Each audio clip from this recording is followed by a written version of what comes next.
Welcome back to my channel. বন্ধু, তোমরা সবাই কেমন আছো? আশা করি তোমরা সবাই খুব ভালো আছো, আর আমিও খুব ভালো আছি।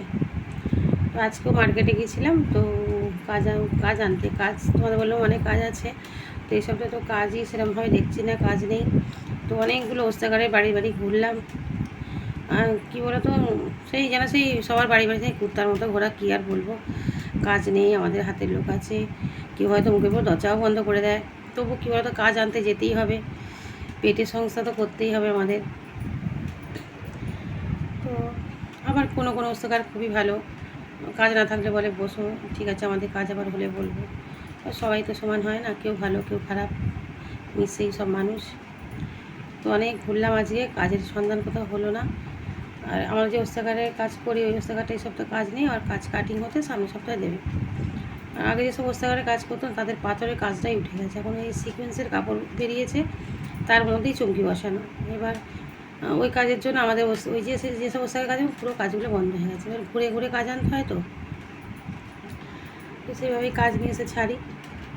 কী করব, কিছু করার নেই। ভগবান যেরকম কপাল দিয়েছে লড়তে, সারা জীবন এইভাবেই লড়তে হবে, এছাড়া আর কিছু উপায় নেই।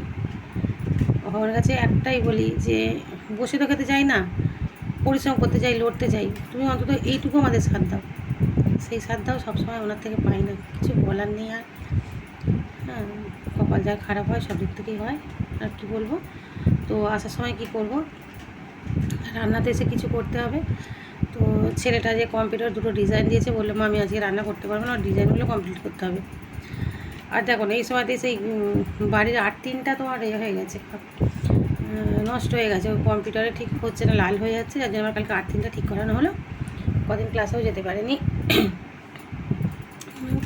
দুটো ডিজাইন দিতে তুলতে তো সময় যাবে, তো বসে করছে। এসে আমি আলু ভাত বসিয়েছি। আর ওখানে দেখলাম ইলিশ মাছটা খুব সস্তায় পেলাম। এবার ইলিশ মাছ সেভাবে হয়নি, ভিডিওটা দেখেছো, এক দিদি মানে অনেক দিন আগে করেছিলাম। তো ওই ইলিশ মাছটা দেখে ইচ্ছা হলো, আমি তাহলে একটু নিয়ে আসি বলে অল্প করে নিলাম। নিয়ে সর্ষে আর পোস্ত বাটা দিয়ে দেখো ইলিশ মাছের, কাঁচা লঙ্কা দিয়ে ইলিশ মাছের ঝাল করেছি। আর এই মাছের তেলটা রেখে দিয়েছি, মাছের তেলটা দিয়ে আলু ভাতে দিয়ে খাবো, আর মাছের ঝালটা দিয়ে খাবো। আর ইলিশ মাছ থাকলে তো আর জানো কোনো কথাই নেই, আর কিছুই লাগবে না, এই দিয়েই ভাত খাওয়া যাবে। মাছের তেল আলু ভাতে দিয়েই তো অর্ধেকটা ভাত খাওয়া যাবে। জানি না মাছটার কীরকম টেস্ট হবে, তো এনেছি, তোমাদের সাথে শেয়ার করলাম আজকে রান্না একটুখানি।